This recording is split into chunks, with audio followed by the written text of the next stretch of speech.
I'm Abby. I'm with Tearfund Canada. We're a Christian international development organization, and tonight we had the opportunity to run a refugee simulation with the Arlington Woods Free Methodist Church youth group.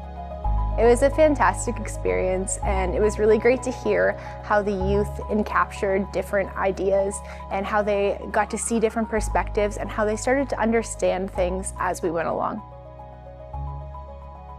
So Tearfund approached us about running this refugee experience, the Forced to Flee simulation, and I knew what was coming, but I tried kind of not to spoil it for myself because I really wanted to take part in the experience as well. So I knew that we would be going through different stations and practically experiencing for ourselves what it's like to be a refugee and the different difficult decisions they have to make. There were a lot of surprises, and it was interesting from station to station. I wasn't sure what to expect. Would they be friendly? Would they not? Would our situation become worse? So I was an 11 or 12-year-old kid. I lost my identification papers, and I had to be taken away at the border crossing and abandoned by my family. I was playing the part of a father who had 3 children and a wife who was pregnant. And I was stopped at a military blockade and forced to join the military. And so my family had to try and keep escaping the country without me.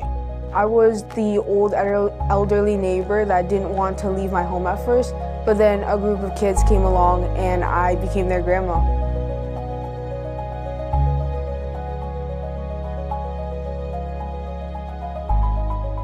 I actually had no idea that it was this hard for refugees to be able to come and find a safe place to be. And I have a lot more compassion for them now. It is an amazing experience and definitely very eye-opening, and it helps me empathize with refugees all over the world.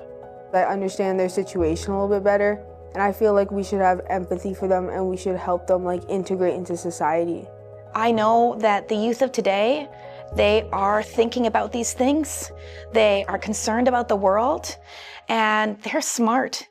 And I know that they care about these issues, and so I was certain my youth would be fully on board with doing this activity, and they were. It was really, really encouraging for me to see them just commit fully to doing this and participate.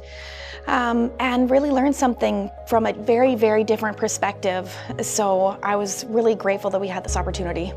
We would love to share some resources with you about how you can run this simulation as well, or if we can partner and do this in some way together.